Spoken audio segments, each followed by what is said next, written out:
একদা মুসা আলাইহিসসালাম আল্লাহর কাছে মোনাজাত করে বললেন, হে আল্লাহ, জান্নাতে আমার সঙ্গী কে হবে? দুনিয়াতেই তার সাথে আমার সাক্ষাৎ করিয়ে দিন। তখন জিব্রাইল আলাইহিসসালাম আগমন করলেন এবং বললেন, হে মুসা, অমুক এলাকায় অমুক কসাই ব্যক্তি হবে তোমার জান্নাতের সঙ্গী। এই কথা শুনে মুসা আলাইহিসসালাম কিছুটা বিস্মিত হলেন এই ভেবে যে তার মতো নবীর জান্নাতের সঙ্গী হবেন সাধারণ একজন কসাই। তার জানার আগ্রহ বেড়ে গেল। তার জানার আগ্রহ হলো যে কসাই লোকটি কি এমন আমল করে যার বদৌলতে জান্নাতে সে নবীর পাশাপাশি অবস্থানে থাকার মর্যাদা লাভ করবে। মুসা আলাইহিসসালাম ঠিকানা মোতাবেক উক্ত কসাইয়ের সাথে দেখা করার জন্য তার দোকানে গেলেন। যুবক বয়সী একজনকে গোস্ত বিক্রি করা অবস্থায় দেখতে পেলেন।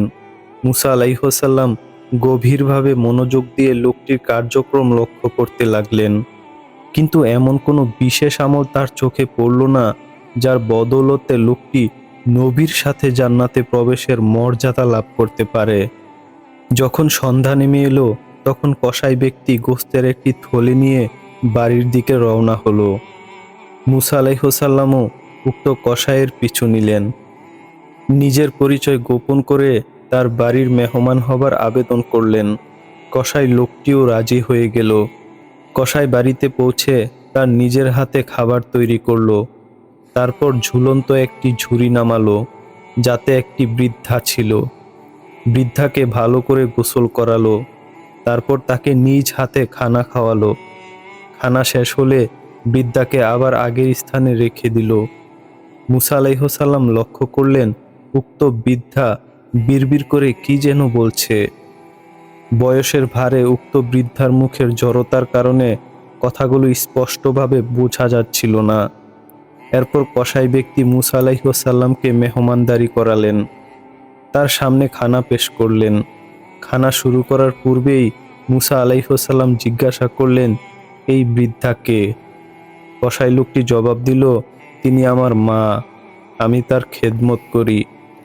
মুসা আলাইহিসসালাম জিজ্ঞাসা করলেন, একটু আগে তোমার মা নিজের ভাষায় বিড়বিড় করে কি যেন বলছিল? কসাই জবাব দিল, আমি যখনই মায়ের খেদমত করি তখনই তিনি বলেন, আল্লাহ তোমাকে ক্ষমা করুন এবং তোমাকে জান্নাতে মুসা নবীর সঙ্গী বানান। মুসা আলাইহিসসালাম বললেন, হে যুবক, আমি তোমাকে সুসংবাদ দিচ্ছি, আল্লাহ তাআলা তোমার মায়ের দোয়া কবুল করেছেন। আমি আল্লাহ তাআলার কাছে জান্নাতে আমার সঙ্গী কে হবে তা জানতে চেয়েছিলাম। তখন আল্লাহ তাআলা তোমার কথা বলেছেন। আমি তোমার পরিচয়ের জন্য তোমার পিছু নিয়েছিলাম এবং আমি তোমার মাঝে মায়ের খেদমত ছাড়া কোনো বিশেষ আমল খুঁজে পাইনি। এর মানে হলো, মায়ের খেদমতের পুরস্কার হিসেবে আল্লাহ তাআলা তোমাকে জান্নাতে আমি মুসার সঙ্গী হবার নিয়ামত দান করেছেন। সুবহানাল্লাহ।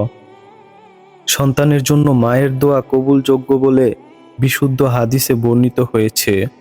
সুতরাং সন্তানের জন্য বাবা মায়ের দোয়া কবুল হয়, এতে কোনো সন্দেহের অবকাশ নেই। এক হাদিসে এসেছে, হযরত আবু হুরায়রা রাদিয়াল্লাহু তাআলা আনহু থেকে বর্ণিত, নবী করিম সাল্লাল্লাহু আলাইহি ওয়াসাল্লাম ইরশাদ করেছেন, তিন প্রকার দোয়া নিঃসন্দেহভাবে কবুল হয়: মজলুমের দোয়া, মুসাফিরের দোয়া এবং সন্তানের জন্য জন্মদাতার দোয়া। সুনানে তিরমিজি হাদিস নম্বর 1905, সুনানে আবু দাউদ হাদিস নম্বর 1536, সহিহ ইবনে হিব্বান হাদিস নম্বর 2699। হে আল্লাহ, আমাদেরকে মা বাবার খেদমত করার তৌফিক দান করুন। আমিন।